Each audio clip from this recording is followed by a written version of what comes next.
Hello, my name's George Richards. I'm head of social media here at SeaPigs, and today I'm interviewing the wonderful Arcane Soakes, a resident videographer and musician here at SeaPigs. How are you today? Very well, how are you, George? I'm not too bad, thanks for asking.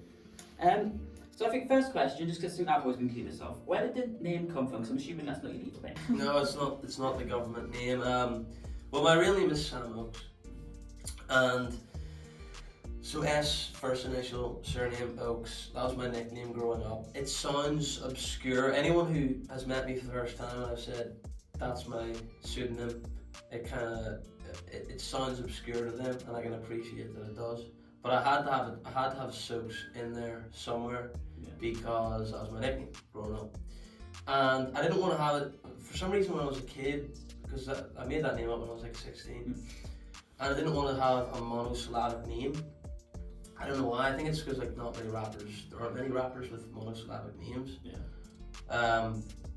So I just put Arcane in there, which just means like understood by few, mysterious. It's like a magical term. It's in video games and stuff. But I'm thinking of dropping it, to be honest, because there's a computer game now called Dark Souls, I think, or there's some kind of video game that has Arcane in one of the. It's a term that they use, so I see it everywhere now, and it's kind of it's played out, so I'm thinking of dropping it, but at the time being it's Arcane Soakes, and that's where it came from. So how long have you actually been working? So these names came back for quite a while, but like, is it just quite recent the names came out of music, or? The name's what, sorry? Is it just recent the names started attached to music, or like, this sort of starting tandem? Well, I put out, the first video I ever put out, which was called Weird Ginger Kid Raps, which is still on my YouTube channel. I'm not gonna lie, I watched that like, you look quite young in it, so like quite good for what, like 14, 15 that video? I think it was 15, yeah. No, hold on, I was, about that, but I had that on private for a long time, but I recently unprivated a lot of my old stuff because I want people to see the growth and the progression. But yes, that's when I started putting out music officially under that title, Arcane Soakes, was that YouTube video. And I've just stuck with the name and stuck with the format to some degree. I've changed the format a bit, but that was 2014 or 2015, I think. So that's how long I've been doing it. Then like obviously like since 2014 then, like how would you say the style's changed? Like are you still that weird little ginger kid, your words not mine? Or like has it changed a bit since then? I'm slightly more mature, but not that much more mature. Ginger, I guess. Zoomer, what's a zoomer? An adult, I suppose I'd have to call myself. I mean the one thing I've began to appreciate that I need to do is make more melodic sounding music, because I used to just rap like bars after bars after bars over an instrumental, but I realise now that I have to make it catchy. I have to put in like sound effects to make it stand out. I have to have certain ad-libs and slogans, so kind of tailoring the sound to fit a more commercial audience would be the main thing I've changed. Yeah, and that's one thing. Like, I haven't listened to your catalogue, but like some of the songs I've listened to, the thing that stands out to me is that you've got a really good sense of your personality. Because personally, that's one thing I love in any sort of like musician. Obviously, there's a million incredibly skilled singers, rappers, etc. out there. Yeah. So like it's sort of at a point where there's so many technical people. How do you stand out when it is with the personality? So those little sound effects and little ad-libs you put in sort of elevate you, in my opinion. Yeah. So I think that's quite cool. Thank you. It's I mean, I listen to like there's a whole genre called anti-pop over in America. There's people like there's rappers called Aries, Ramzoid, Breakins and stuff, and they are like they're nerds who grew up playing video games and like doing Twitch streams, who just make music, so they like incorporate things that they would see on video games, and like they've that's where the sound effects comes from, and that's where certain like catchphrases come from, and that's what I try to emulate them in that sense. Yeah, very cool. That sort of leads me to the next question right away. So what sort of influence did you have when you first started out? Was it like these sort of things, or has it sort of changed? No, not when I first started out. When I first started out, it was just the bog standard like Eminem. So that's about the extent of my rap knowledge. Yeah, like Snoop Dogg, you know. It was, well, I didn't actually, I mean, it was Eminem, Snoop Dogg, 50 Cent, just because when I was a kid, that's the stuff that I wasn't allowed to listen to. Yeah. My mother forbade me from listening to that stuff because it was so explicit. Yeah. Which obviously draws you in more Yeah. psychologically. It's like if you say, do not listen to Many Men by 50 Cent. And that's certainly what you want to do. I'm going to go on to Yahoo Music, which it was at the time, and I'm going to search it up. So those were my influences to begin with, and it was just like the kind of rebellious side of things, of like just wanting to be explicit, but I was like, 13 or something. Do you know what I mean? And then obviously a couple of years later I started putting out music, but that's what laid the groundwork. The groundwork was being laid a couple of years prior to me actually putting out music online. Cool. I'm saying then now sort of as time's gone on, you just sort of discovered, I don't say necessarily niche, but like less mainstream ones like Eminem and stuff, and then that sort of influence. Just I've fallen more into my own sound the more that I make music. Like whenever I started, I was sitting thinking, I need to find my sound. How do I find a specific sound? And the correct answer is you just keep making music, and eventually it comes naturally. Do you know what I mean? Whereas I was trying to force it back then, but now I've sort of grown into my own niche, as you say. Yeah. Was there anything taken that drew you towards rap, or was it just purely the sake of I'm not allowed to, so I'm listening to it? Yeah, it was pretty much that. But also, when I got a little bit older, it was like just the lyrics. I like really obscure lyrics. A$AP Rock, Earl Sweatshirt, like MF Doom. These are guys who write like playwrights. They write like W.B. Yeats. They write like Shakespeare. They write like Milton. They're not rappers talking about going to the club and getting drunk on Hennessy. They actually write lyrics where I'm like, I have to go on to, I don't know if you know Genius.com. That website? The one with the lyrics, isn't it? Yeah, annotate the lyrics. Yeah. I'll go on to that and like read the lyrics and like actually what do they mean by that, and a lot of time the artist will write up what they actually meant, and that's what drew me into it as well, was just the writing simple things in profound ways. Yeah. In weird ways like that I haven't heard before, using imagery and like metaphors that I haven't necessarily heard before. Yeah, I totally get that. So, I just like rap isn't something I necessarily listen to that much. When I do listen to it, the ones that stand out to me are the ones like, there's a million songs like the generics like clubs and like violence and things like that, which obviously is a part of rap, but not the majority, right? Or at least not the entirety in any sense. Yeah. I do quite like the ones who do talk a bit more comedic, and things like Eminem. Once again, I don't know too many niche ones, but I like Eminem because some of his songs do have like little jokes in, like little whimsy and like weird references in ways that like just draw your attention instead of just outright saying very literally what's happening. Yeah, exactly. You gotta be creative with it and spin it a little bit. When trying to find your style, did you ever feel, this is kind of a weird question, but it's just something that's once again always stands out to me with certain artists, is especially you've got a very thick Irish accent. Do you feel that's sort of influenced your style at all in any way, or is just sort of just a thing? Well, it's funny, like whenever there's sort of a rite of passage for rappers from Belfast, whenever they start off, is that they all put on an American accent. We all do it. We all did it, sorry, we all did it. British people in general, like yeah. our accents don't sound great in technical things. Yeah, British as well, or like Geordie people put on like a maybe London accent as well. So like, my accent has influenced my style because I had a lot of people like say to me, do what Steve Locke's not a big rapper from Belfast, do what he does, like accentuate your accent, meaning like, because I've always rapped in a Northern Irish accent, but it was never that thick. But in the past couple of years, I've tried to really accentuate it and make it more thick, because I do think it is unique and I do think it stands out. And also using like local references from back home. So yeah, that's definitely, the accent has definitely influenced my style, because I try to make it stronger, make it stand out. Make it more you. Yeah, exactly. Yeah, because one thing I've already mentioned it, but like, I love when artists lean into like the whole moves, like, and especially in Newcastle. If anyone from Newcastle was to release a song, regardless of how popular it is, just mentioning Newcastle, South Shields, whatever, all of the North East becomes obsessed with it, because people love hearing people from back home be successful. Yes, like, yes. Do you feel that's kind of similar to you? Like, do you think people from back home, even if they don't necessarily know you personally, get drawn to you just by knowing where you're from? People do like an underdog, you know. I think, yeah, but the thing is, there's a lot of people doing it from back home, so the support has to get dispersed, Yeah. distributed amongst like 50 different rappers, you know what I mean? Whereas like when I was like in 2012, there was only really one or two, so that those guys got all the shine because they were the only ones doing it.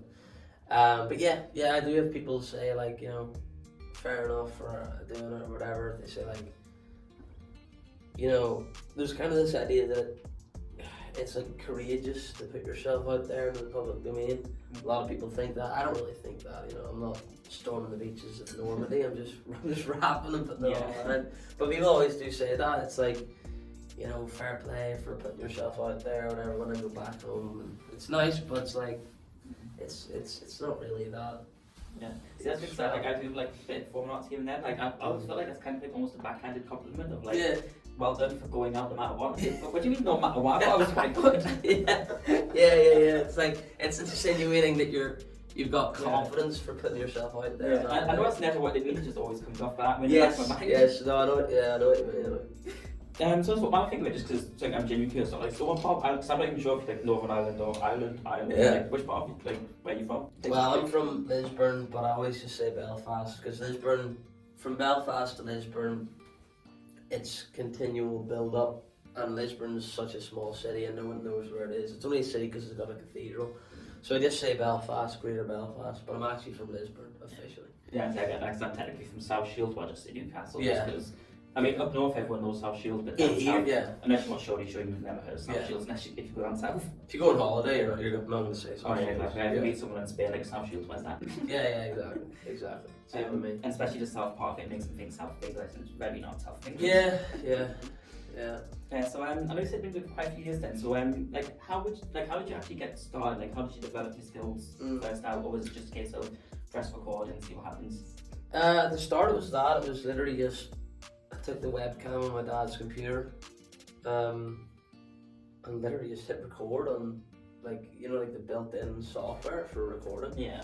No external mic or anything. I just had, and then I took that laptop, and then I had another laptop. I remember that I brought it right over to the built-in mic, and just played it on YouTube. Played the beat, which was Dilated People's Back to Basics, I think it was called, and I just rapped straight into the webcam and uploaded it. And you had it was like the shutter speed was at like 50, so you can see like the motion blur as I'm moving. And then as I got older, just bit by bit, I still can't make beats, but my production skills are more refined and how I record is more refined. Bit by bit, I would just chisel away at it and pick up certain tips and tricks on how to know when to add reverb or how to equalize your vocals and what kind of ad-libs to go into with. I listened to I would plug into YouTube maybe J. Cole isolated vocals, and I would listen to his song without the beat, so I could hear where he put in reverb, where he put in ad-libs, and kind of apply that formula to my own stuff. That's how it's evolved really. Yeah, so are you fairly self-taught then, or did you have any sort of academic training in this process? Nah, no academic training, just YouTube and hearsay really. Asking friends that are a few years older than me that have been doing it longer. Exactly, that's one of the joys of the technical age. Anyone can learn anything. Just Google how to that. Yeah, just follow it step by step. It's easy. Okay, it's interesting the way you said you broke it down. Say if I was to write a song, I never would have thought to done that. So it's quite interesting the way you said you broke it down and then technically sort of went element by element to figure out how they've done things and how you can apply it to your own stuff. Yeah, it's an interesting process. Yeah, over the years, so now you kind of, at least kind of know what you want about when you start making things. So I guess there any sort of set creative process you have, where it's a case of you just thought of something that could be an interesting topic for a song and just see what spirals, or? Well, yeah, I mean, I'm always writing on my notes when I'm out and about. I'll see if someone's, a lot of it is socialization. I'll hear someone say something, make a point about something that happened to them, and I'm that'd be a good thing to mention in lyrics, and I'll jot it down. Or I'll see, the crashing of waves and think of something, or I'll think of rhyme schemes in my head and I'll jot it down. And I recently took all my notes from my iPhone that I've been writing in from 2014, and I went through, not in one sitting, but it took me ages, but I went through and just said, right, I'm going to put these all into one file, then put it into Google Docs. It's about 600 pages. Yeah, I've just, not every page was filled, because obviously sometimes I'd make like, as Mick knows, my filing is dreadful, so I'd make like one note where it's just like 3 lines, and then move on to the next note, and then do like a whole paragraph, you know. So, but yeah, it was like 600 in total. Yeah. Mick is in charge of SeaPigs, which is obviously the channel we're currently on. And as part of SeaPigs, you've wrote a couple of songs for us. Yes. How did that go? Because as far as I'm aware, the songs, at least some of the songs were before I started here, so I've got no idea of the creative process. So how did that go about? Yeah, it was just a matter of going onto the website, the Google Drive, and looking at the research materials and trying to get an overall, rather than like pick individual points that had been mentioned, I wanted to just get an overall like idea of what SeaPigs was about on a more macro level, and then like just kind of visualize it and then go in and write based on not specific, as I say, tidbits of information, but based on the overarching theme. It came quite easy, to be honest, like the lyrics, like, you know, it was clear what the message was that we wanted to get across, and yeah, I just mentioned the key points, and then recording it was simple enough. Just hooked up the mic to my Mac and found a royalty-free instrumental online. And it was the same process pretty much for, I've done 3. Change, SeaPigs Rap, and then there was another one Mick and I found recently. Tiny Blue Dot. Tiny Blue Dot, yeah. Tiny Blue Dot was a little bit easier because Mick had written like what he wanted me to base it off. Like he'd written his own poem, and then he wanted me to turn it into, I was like a spoken word, and he wanted me to turn it into rap, so I would just like go through it line by line. Yeah. And look at what he's saying, but just write it in a different way, and then just find the beat and rap over it. So all 3 songs sort of collaboration between you and Mick, or was there like 50-50, sort of 20-80, or? No, just the Tiny Blue Dot one. Well, a collaboration in the sense that Mick had compiled all the information. All the snippets of the song. Yeah, I mean all the research materials obviously came from Mick, but music, sonically and lyrically, it was just me on those 2.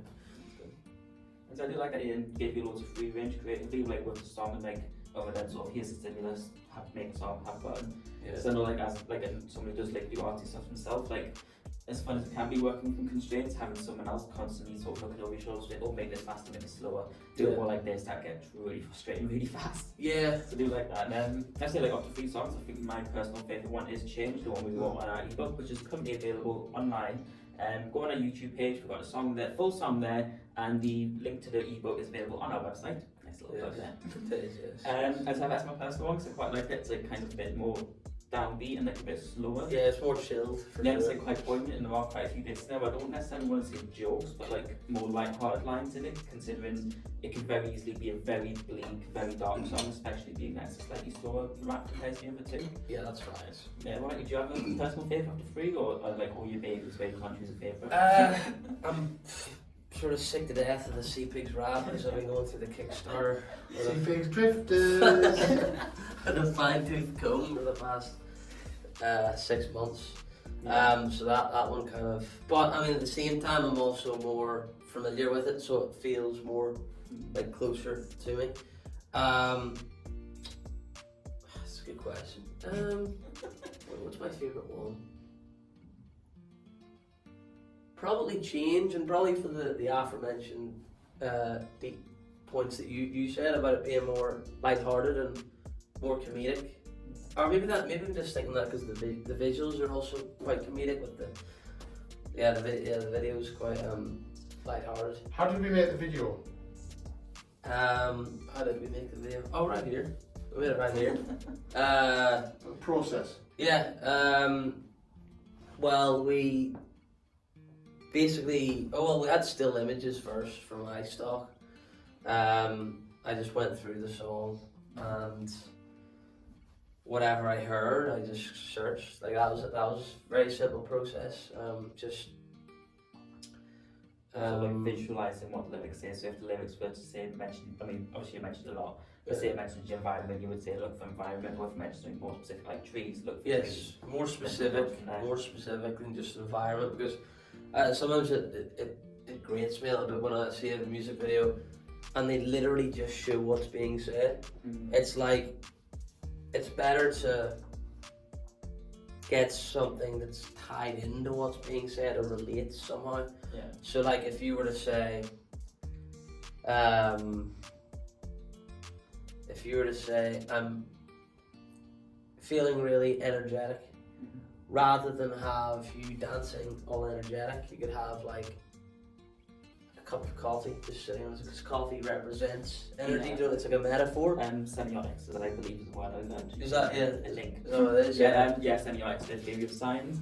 Okay. So this film theory lesson for everyone. Semiotics is the theory of signs in films. So if in a film you see a character holding a knife after someone's been killed, even if you don't see them getting killed, you know they're holding a bloodstained knife. Yes. They killed them. It's that sort of thing. Yes. It's more like implying it rather than showing it outright. Yeah, and actually lead to your own intentions. Just makes it more fun. So I feel like if it was literal, like someone mentions being energetic, there is someone running around dancing, being really ooh, that gets very GCSE too obvious. drama. It's too obvious. Yeah. Slightly better GCSE drama here. Yeah.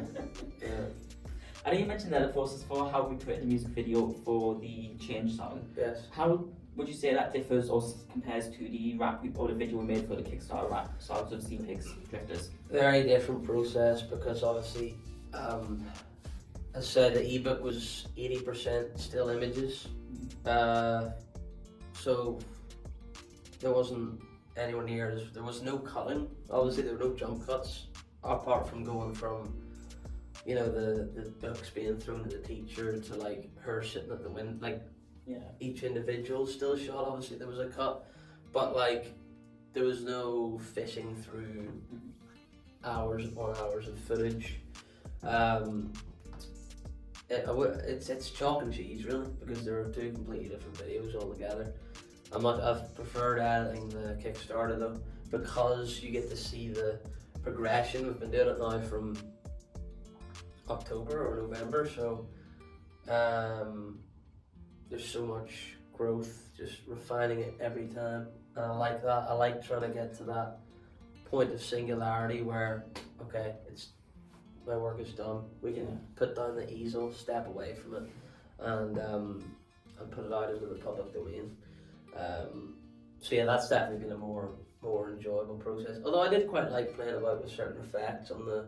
I enjoyed putting us up on the quotes. Yeah. Sitting on the quote. I enjoyed playing around with green screen footage.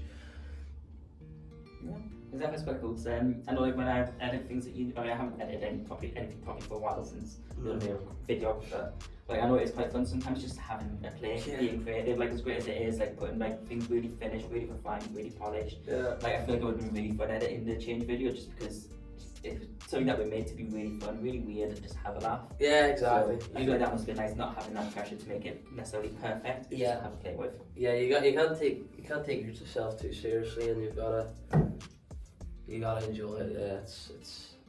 Yeah, why do it if you enjoy it? You know what I mean? Exactly. If you're not enjoying it, waste everyone's time. Yeah, exactly.